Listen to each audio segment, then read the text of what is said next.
Cette semaine, nous vous proposerons dans la chronique BD une nouvelle série Colt et Piper, premier titre Pandemonium Paragusa de Darko Macan et de Igor Corday au dessin.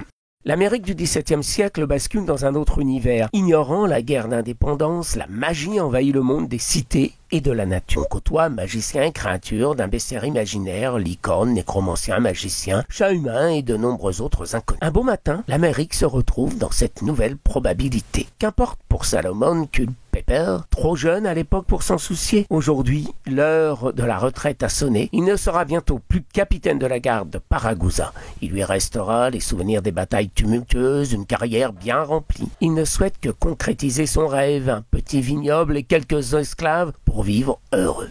Hélas, son neveu Colt est au cœur d'une rébellion et l'assassinat du duc Domitian les entraîne dans une fuite sans retour. C'est ainsi qu'il se retrouve chez son vieux complice Bart le Rouge à un festival du vin et au pays des morts. Ils finiront par revenir à Paragusa car l'heure est grave. Notre fougueux capitaine et son neveu, effet du hasard ou du complot, ont encore un rôle à jouer dans cette affaire. Après Marshall Bass, les deux complices hantent de nouveau l'Amérique qui a bien changé. C'est d'abord un monde imaginaire particulier aux formes multiples puisé dans le bestiaire des légendes du vieux continent. Pour l'histoire et ses personnages, on pense au capitaine à la triste, les pardaillants, Solomon Kane, du panache, encore du panache. Du marché multicolore aux étals variés jusqu'aux forêts gardées par un cyclope, lieu de passage entre les vivants et les morts. Darko Macan s'écarte des sentiers habituels de la fantasy pour proposer un nouvel univers. C'est au sol qu'il faut fouiner dans les cases d'Igor Corday pour les détails surprenants. Le ciel reste bleu avec quelques nuages contrastant avec la richesse du dessin en dessous. C'est un univers ténébreux aux ruelles sombres, aux forêts brumeuses. Igor Corday prend plaisir sans aucun doute à la création d'un bestiaire oscillant du chat vampire à la licorne. À chaque fois, le dessin envahit chaque case, souvent en pleine page comme l'ouverture du récit magnifique. Il oscille entre contes, Bart le Rouge, aventure et rébellion au début,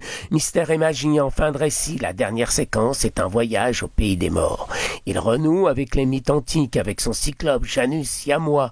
Il faut lui conter une bonne blague ou verser une larme pour passer. J'imagine, avec le choix de l'époque, le combat de la magie et du monde commun, une métaphore des guerres de religion et de l'univers élisabétain. C'est une histoire riche en symboles et références, annonçant une grande saga.